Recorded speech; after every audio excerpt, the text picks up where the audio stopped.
कळमकरचा शेवट जवळ, कोर्टाचा थेट इशारा, हजर व्हा नाहीतर फरार ठरवून संपत्ती जप्त. अहिल्यानगरमध्ये महिला अत्याचाराच्या संतापजनक प्रकरणात आरोपी अभिषेक बाळासाहेब कळमकर यांच्या अडचणी आता टोकाला पोहोचल्या आहेत.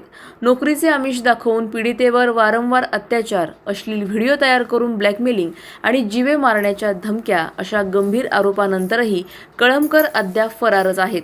पोलिसांनी राज्यभर शोध मोहीम राबवून सुद्धा तो हाती न लागल्याने आता न्यायालयाने थेट ॲक्शन घेतली आहे. स्टँडिंग वॉरंट नंतरही हजर न राहिल्यामुळे कोर्टाने जाहीरनामा काढत कळमकरला अंतिम इशारा दिला आहे. तात्काळ कोर्टात हजर व्हा, अन्यथा फरार घोषित करून संपत्ती जप्त केली जाईल, असा स्पष्ट दम न्यायालयाने भरला आहे. या प्रकरणामुळे अहिल्यानगरमध्ये खळबळ उडाली असून आरोपीला तात्काळ अटक करून कठोर कारवाई करण्याची मागणी जोर धरू लागली आहे.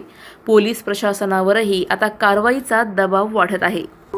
अशाच बातम्यांचा आढावा घेण्यासाठी आजच आपल्या YouTube चॅनलला सबस्क्राईब करा. बातमी आवडल्यास लाईक करा आणि इतरांपर्यंत शेअर करा.